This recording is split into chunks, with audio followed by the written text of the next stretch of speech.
Thanks, Russ. Sometimes it's not easy to do that. Okay, let's for a second. It's not often we get a new car company to review. More common than it used to be, with the Japanese coming out with new lines all over the place. Well, that's right, but this time it's an American company. Well, that's right. At a cost of $3.5 billion, and for the first time in 75 years, GM has a new division. Conceived in 1982, Saturn was officially launched in January 1985, and the first model were released last year.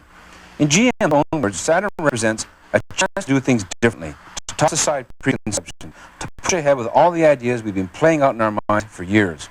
What they really mean is that Saturn's existence has as much to do with GM trying to get away from itself as it does with stemming the rising Oriental tide. Japanese manufacturers now own almost 30% of the economy car market. At any rate, there are three basic models: SL and SL2 Sedan and SC Coupe. Our test car is the upmarket SL2, which is powered by a twin camshaft, 4 valves per cylinder, 1.9-liter 4-cylinder engine that develops 124 horsepower at 6,000 RPM. It has decent reserve power, but is a little on the loud side.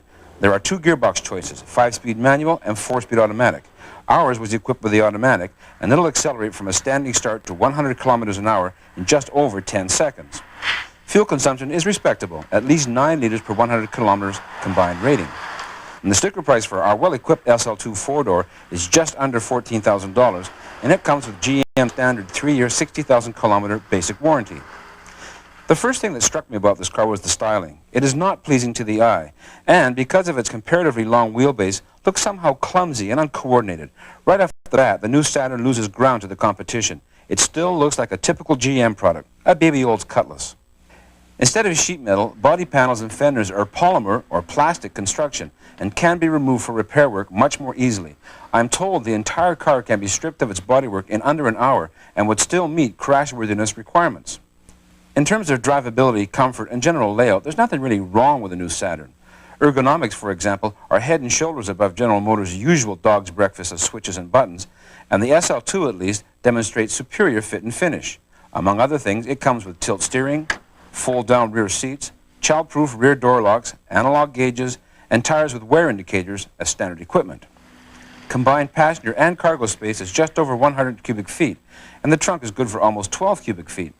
You can also order anti-locking brakes and various accessories such as power windows, air conditioning, and cruise control, which our car had. I learned to despise these automatic seatbelts that come with it, however.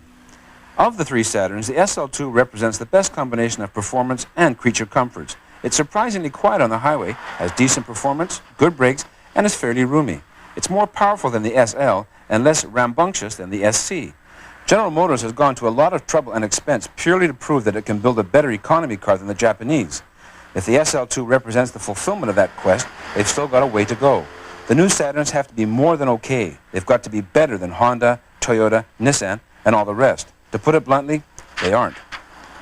Serious competition awaits Saturn in North America. Despite its considerably lower price tag, the SL2 has got to keep up with the likes of the Honda Accord, Toyota Camry, Mazda 626, Volkswagen Jetta, Nissan Stanza, Subaru Legacy, Plymouth Acclaim, and Dodge Shadow, to name but a few. I give it a driving dollar value of 3/4 of a tank, Tony, because it's a step in the right direction.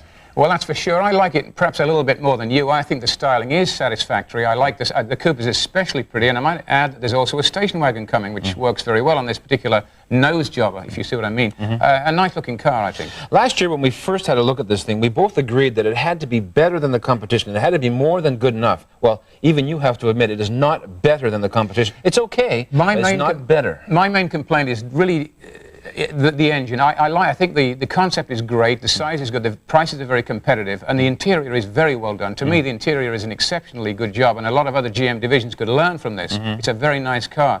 But I found that the engine was kind of rough sounding, not like if you drive some of the European small cars, they're much smoother than That's been a common complaint. The engine is rough running, and there's absolutely no padding in the rear seat, and a lot of people have picked up on that, and I think that Saturn are doing something about that. But they got to make the car less clumsy looking. It looks uncoordinated. You know, if you put it alongside on an Accord, it's just Well, it's really at least it's unsophisticated, different. We're going to have to get used to the word Saturn, I think, but it is different. I mean, I didn't want to see another boxy car like Nissan and Toyota and so forth do just a three-box sedan, and I think they realised. But it is a three-box sedan. Well, it is. Of course it is. Yeah, but the nose looks very sporty indeed. The rear looks like a little Cutlass, as you say. The nose is okay, but the rest of the car, it's like the designers kind of got halfway through it and then ran out of inspiration and sort of, how are we going to finish this thing off, you know? Well, I don't know. I think that it does feel good, though. It feels good to me. Got to cut you off here. Red light, green light time.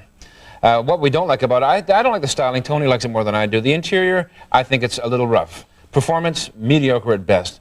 On the other hand, very good price, can't argue with that, and assembly quality is much, much better than we've come to expect from General Motors. Driving dollar value, I give it 3/4 of a tank, again because it's a step in the right direction. Well, I'd give it a tad more than that, Ted. Stay with us, we'll be right back.